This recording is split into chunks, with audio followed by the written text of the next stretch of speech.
예수께서 그 자라나신 곳 나사렛에 이르사 안식일에 늘 하시던 대로 회당에 들어가사 성경을 읽으려고 서심해 선지자 이사야의 글을 들이거늘 책을 펴서 이렇게 기록된 데를 찾으시니 곧 주의 성령이 내게 임하셨으니 이는 가난한 자에게 복음을 전하게 하시려고 내게 기름을 부으시고 나를 보내사 포로된 자에게 자유를, 눈먼 자에게 다시 보게 함을 전파하며 눌린 자를 자유롭게 하고 주의 은혜의 해를 전파하게 하려 하심이라 하였더라.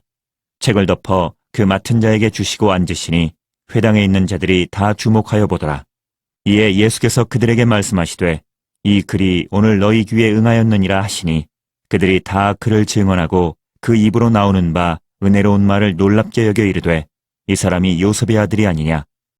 예수 전도인이란 시리즈로 예수, 성령, 성경, 사람의 화두를 중심으로 살피는 중에 있습니다. 오늘은 세 번째 시간입니다. 성경을 주제로 습관, 성경, 능력의 순서로 보겠습니다. 첫 번째로 습관입니다. 누가복음은 늘 하시던 대로라는 표현을 씁니다. 이것은 그냥 캐주얼하게 쓴 것이 아니라 의도성이 있습니다. 예수가 이렇게 능력을 보일 때에 그 기초가 반복되는 습관에 있음을 엿보게 합니다. 이것을 바울 선생은 망령되고 허탄한 신화를 버리고 경건에 이르기를 연습하라고 하셨습니다. 주목할 것은 경건을 연습하라고 하지 않고 경건에 이르기를 연습하라고 합니다. 우리는 경건이라는 것을 기도, 성경 읽기 또는 봉사, 이것을 경건으로 생각합니다. 그것은 경건이 아니라 경건에 이르게 하는 습관이고 훈련 중에 한 부분입니다. 축구 선수가 골인을 연습하지 못해도 많은 연습으로 골인 하는 결과를 가져오는 바른 슈팅의 습관을 익힐 수는 있습니다. 생애의 행복도 또 심지어 결혼도요. 행복이나 결혼이나 그 자체를 연습하지는 못해도 행복을 가져오는 습관은 학습으로 연습으로 몸과 마음에 배이게 할 수 있습니다. 바울은 그래서 경건에 이르는 연습을 풀어서 그 다음 구절에 이것을 육체의 연습이라고 표현합니다. 바울이 말합니다. 육체의 연습은 약간의 유익이 있으나 경건은 범사에 유익하니 금생과 내생에 약속이 있느니라 라고 말합니다. 이 말은 육체의 연습이라는 것은 그 시효 기간이 이 세상에 사는 기간뿐이지만은 경건의 연습이라는 것은 그 안에 육체의 연습이 들어가서 있는데 그 연습은 이 세상뿐 아니라 오는 세상까지 금생과 내생에 더불어서 유익이 있다라는 말씀입니다.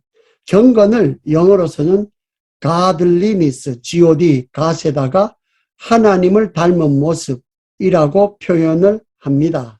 그것은 하나님 형상대로 창조된 사람이 창조된 의도대로 하나님 닮은 모습을 갖추는 것, 그것이 경건이라는 말입니다.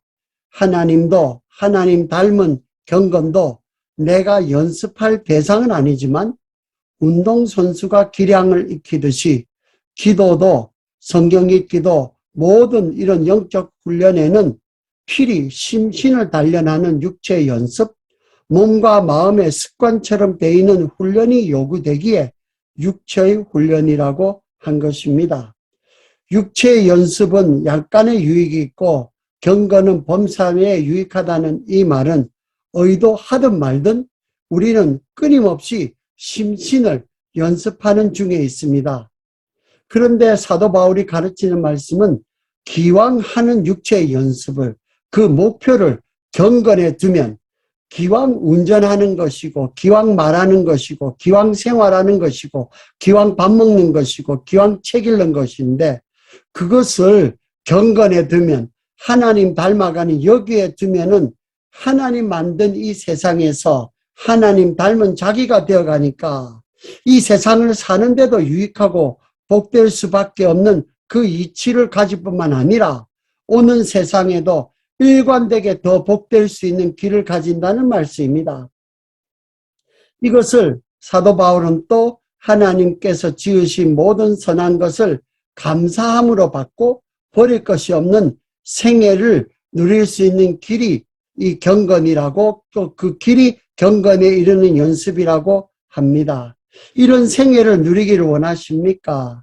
하나님을 소원하며 말씀과 기도를 그 육체의 훈련을 통해서 이렇게 하실 때에 성결하고 아름다운 생애를 누리시는 경건에 이르시는 축복을 가지시기를 축원합니다. 두 번째로 습관입니다. 예수께서 늘 하시던 대로 성경을 읽으려고 서심해 하였습니다.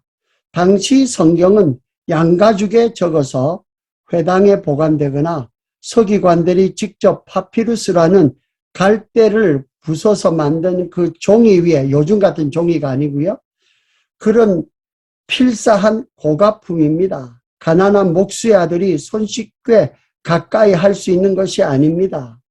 성경이 자신에 관한 것을 말한 것이라도 예수가 얼마나 자주 회당을 찾아 성경을 읽었기에 주변 사람들이 예수와 성경은 같은 동선에 있는 것으로 알아서 책임 맡은 자가 예수가 회당에 들어오니까 자연스럽게 그냥 성경 중에 하나를 뽑아서, 그 두루마기 중에 하나를 뽑아서 드린 것입니다. 그런데 예수는 그가 하나님 아들이라도 자신의 육체를 성경을 중심으로 안식일이라는 시간의 훈련, 회당이라는 장소의 훈련, 성경 읽기라는 습관이 생활과 몸에 배이게끔 연습했다는 말입니다. 아무 생각 없이 습관처럼 손에 잡히시는 물체가 무엇인지요? 가까이 하는 존재가 무엇인지요? 계속하는 행동이나 언어의 습관은 무엇인지요? 그 반복되는 일과가 내 생애를 구성하고 그 내용의 행복과 불행을 결정합니다. 습관 하나가요. 성경 말씀과 기도에 육체가 반응하도록 훈련하시기를 노력합시다. 예수의 제자시면 물론 예수쟁이로도 소문이 나는 것도 좋겠지만 기왕이면은 주변이 인정하는, 손에 잡히는 성경쟁이로 알려지시기를 축원합니다. 예수는 어떻게 보면 추상적인 것입니다. 예수는 어떤 그 감성적인 것, 어떤 편린적인 것으로 경험 지나가는 것으로 지날 수도 있을지 모릅니다. 왜냐하면 경험되는 경험으로 와닿으니까요. 그렇지만은 성경은 언제라도 궁금하면 손에 잡고 읽을 수 있는 이 성경은 전도의 문을 열어줍니다. 우리가 함께 공감되고 나눌 수 있는 대화의 폭을 넓혀줍니다. 성경 읽기라는 것은 그 중에서도 말씀이신 예수가 먼저 말한 거 아닙니까? 그 예수가 먼저 선창한 그 말씀을 내가 지금 화답으로 따라 읽는 것이기 때문에 이상합니다. 함께 성경을 읽어주시는 예수를 내가 친근히 가까이 경험하게 되는 그런 역사를 경험하게 됩니다.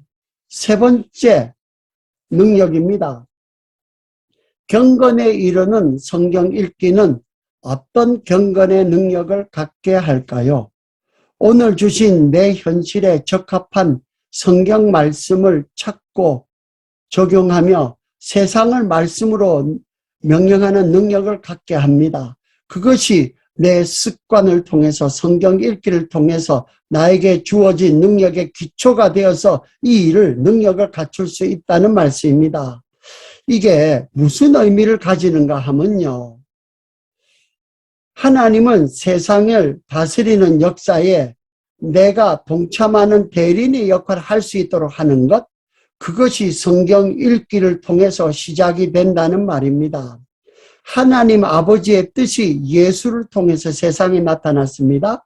성령은 이 예수를 이렇게 나에게 품어주고 이 세상에 나타나는 일, 이것을 전도인데, 이 전도하는 일을 수행할 때에 내가 성경을 읽고 오늘날 나의 삶의 자리에 주신 명령을 알게 되고 그것을 순종하는 이 일을 통해서 내 이웃과 내 심령과 내 가정과 내 직장과 내 교회에 편만하게 나타나게 됩니다. 이것을 요한복음을 통해서 예수는 너희가 내 안에 거하고 내 말이 너희 안에 있으면 무엇이든지 원하는 대로 구하라. 그리함이 이루리라. 하나님의 뜻이 하늘에서 이룬 것처럼 땅에서도 이루어진다는 말씀입니다. 예수님이 이사야서 책을 달라고 해서 이사야서를 준 것이 아닙니다. 그냥 성경을 읽으려고 서시니까 거기 책을 맡았던 사람들이 그 중에 하나 양피지주 두루마리 성경 중에서 하나 뽑아서 준 책이 이사야서인데 예수는 그 이사야서를 가지고 둘둘 펴가지고 61장 1절 이 말씀을 오늘날 나에게 필요한 말씀인 줄 알아서 읽어서 이 글이 오늘 내 귀에 응하였다고 예수가 그 생애에 전한 귀에 자기와 청중의 그 정황에 해당된 구절을 찾아서 그 적용을 선포합니다. 이 말씀에서 볼 수 있는 것은 오늘날 내가 내게 명하는 신명기 28장 1절에 그 명령을 찾고 적용하는 일은 예수에게는 갑자기 특별히 이때에만 하신 일이 아닌 듯 합니다. 갑자기 하신 돌출적인 행동이 아니라 늘상 성경을 읽어서 성경의 구절에 필요한 말씀이 어디 있는 것을 알아서 그 말씀으로 자신의 삶에 부단히 순종으로 적용한 결과로 체득된 능력이 나온 것입니다. 말하자면은 사인으로 그냥 개인으로 있다가 공인으로 공직을 맡아서 시작하는 그처럼 전기에 발표하지 않습니까? 이렇게 그런 전기에 오늘 이 말씀이 해당된다는 것을 알았기에 이사야 61장 1절의 말씀을 폈다는 것입니다. 오늘날 여러분과 저의 삶에 있어서 이런 전기가 왔을 때에 어느 말씀이 나에게 해당되는지 아시는지요? 예수께서 광야의 시험 때도 어쩌다가 외워서 해답을 아는 문제가 나와서 정답을 쓴 것이 아닌 것 같습니다. 마치 법률가들이 법률을 소상히 알아서요. 율법 전설을 다 알고 있다가 어떤 케이스가 올 때에 거기에 필요에 해당된 거기 맞는 법률 조항을 찾아서 그저 내 말이 아니라 이것이 법입니다라고 말하는 약속이라고 말하는 나라의 힘을 갖고 오는 상대를 압도하는 힘과 근거를 얻는 것처럼 일상에서 적용하고 살아온 익숙된 연습의 파장으로 자연스럽게 하신 행동입니다. 광야에서 예수를 시험할 때에 사탄이 먼저 성경을 거론하면 같은 말도요. 누구 입에서 누가 말의 주인이냐에 따라서 전혀 다른 동기와 결과를 가져옵니다. 이것을 알기 때문에 사탄이 성경을 가지고 가서 자기 말로 바꾸어서 자기가 주도권을 가지고 이렇게 말을 쭉 한 것입니다. 말하자면 영적인 기싸움, 삿바 싸움이라고 그럴까요? 이것이 시작된 것입니다. 이런 사탄의 공격을 예수는 일관되게 기록되었으되라는 말씀으로 시작하는 것은 지금 성경은 내가 함부로 입에 넣고 말한다고 내가 주인 되는 것이 아니다 라고 성경을 말씀의 주인 대신 하나님께로 돌리는 작업을 하셨습니다. 이렇게 대응해서 패퇴시켰습니다. 여러분의 삶의 자리에서 의심이 들어오십니까? 하나님의 성경 말씀이 누가 말하면서 어렵게 이렇게 시험이 되는 말씀으로 되십니까? 그때마다 오늘날 내가 내게 명하는 그 명령으로 성경 말씀 구절을 찾아서 그 말씀에 근거해서 순종하시고 받아들이시고 행동하시기 바랍니다. 뭔가 내가 하는 말이 아닌 성경이 가지는 권위, 그리고 성경의 주인 되신 예수가 가지시는 권위, 성경을 주신 하나님의 모든 계획에 함께하는 권위, 성경의 말씀을 나에게 적용시키는 성령께서 주시는 함께하는 그 권위가 나에게 함께함을 체험하시게 됩니다. 그저 우리가 말씀을 외웠다고 생각나는 대로 아무렇게나 툭툭 던지면 할 일을 다 하는 것으로 여기시면 안 됩니다. 그것은 마치 요리하라고 준 식재료를 가지고 그냥 먹으시오라고 던지는 것과 같습니다. 그것은 동물원의 짐승이나 가축의 축사에게 하는 것인지는 몰라도 하나님의 형상에게 사람에게 할 도리는 아닙니다. 그 사람에게는 말씀을 요리해서 그것을 섞어서 묶어서 정성스럽게 해서 만들어 주셔야지요. 이것을 다른 성경에서는 하나님의 말씀은 살았고 운동력이 있어 좌우의 날선 어떤 검보다도 예리하여 혼과 영과 및 관절과 골수를 찔러 쪼개기까지 하며 또 마음과 생각과 뜻을 감찰한다 라고 표현합니다. 이 구절이요, 말씀을 가지고 고민하고 말씀을 가지고 생각해서 순종해 보아서 자신과 주변을 이렇게 하나님의 역사가 통치하는 이 체험을 해보지 않았으면 이런 말씀이 나오지를 못합니다. 조금 전에 든 예대로요, 자기가 식재료를 다져서 하나님 말씀을 가지시고 음식을 만들고 먹어보고 조리해서 나눠주되 아직 연약하면 먹어서 젖을 내어 전하는 수고로 하실 것이고, 말씀에 대한 자기 실천과 희생이 들어가서 주변의 이웃들에 대해서 이렇게 살아가는 모습을 보이고 그 말씀을 전해주는 이 삶을 살았기에, 예수도 그렇게 살았기에 회당에 있는 사람들에게 자신 있게 오늘 이 말씀이 내 귀에 이루어졌다라고 말했습니다. 성경의 한 구절 할 말씀이라도 붙잡으시고 내 삶에 이해되지 않는 육체의 고민, 그 건강의 고민, 그 삶의 고민, 경제의 고민, 관계의 고민, 이런 사명의 고민, 이런 고민, 이런 가운데서 괴로워하고 근심하면서도 애간장을 녹이면서 말씀 안에 살려고 노력해 보시고 그 주신 말씀이 나에게 대해서 이렇게 순종으로 작용되는, 살아서 움직이는 작동점, 적용점을 발견하게 됩니다. 이렇게 할 때에 육체를 복종시키는 육체의 연습을 해보시면요, 마치 지뢰점과도 같은 역할을 해서 도무지 혼자서는 감당할 수 없는 그런 무거운 짐을요, 거뜬히 들고 통과하게 되는 능력임을 체험하게 됩니다. 그래서 순종이 제사보다 낫고라는 이 말씀이 순종이 능력이기 때문에 그런 것입니다. 이렇게 보실 때에 성경의 문이 열어지고 나의 안팎을 에워싸듯이 이렇게 가득히 움직이는 성령의 역사가 그 난제와 그 문제들을 헤쳐주고 펼쳐주고 문을 열어주시는 것을 체험하게 됩니다. 그러면은 하나님을 닮아가는 그 경건, 그 과정을 닮아가는 역사, 그 성화는요, 이렇게 말씀을 순종하는 과정에서 생겨지는 그런 성품에 나타난 부산물입니다. 내 몸과 마음의 성품에서 열매 맺게 합니다. 그러니 순종을 해본 사람은 좀 더 하나님 닮아가니 좀 더 내 주변의 세상에 대해서 하나님의 통치를 좀 더 경험하게 되고, 경험하게 되니까 또 그만큼 닮아가니까 또 그만큼 또 그 다음 역사를 더 순종하게 되고, 이렇게 해서 그리고 성경을 읽어보니까 더 깨달아지고, 이것이 순환적으로 계속 반복되는 일을 할 수가 있은 것입니다. 이것을 성경에서는 의로운 자는 더 의로워지고 악한 자는 더 악해진다라고 말씀합니다. 이 모든 그 역사의 순종을 여러분 삶에 있어서, 생활에 있어서 성경을 소리내어 읽읍시다. 이것을 정해놓고 하루에 5분, 10분 반복합시다. 하루에 성경 5장을 읽으시면은 1년이면은 성경 한독 반이 됩니다. 여러분, 성경을 한독하십시다. 읽으십시다. 내 몸에 마음에 배이십시다. 그러시면은 읽는 과정 가운데서 내 심령에, 내 삶에 기쁨이 올 뿐만 아니라 난제도 하나님께서 그냥 난제를 푸는 정도가 아니라 하나님의 나라의 통치가 일어나는 것을 경험하시게 됩니다. 기도하겠습니다. 주님,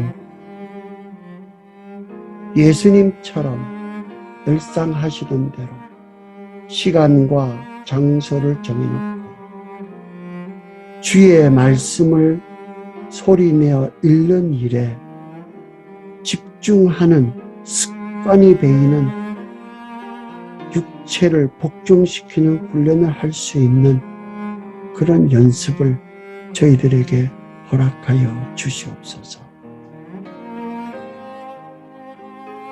이제는 우리 주 예수 그리스도의 놀라우신 은혜, 하늘 아버지의 극진하신 사랑하시고 성령님의 감화감동 충만 교통케 하시는 놀라운 역사.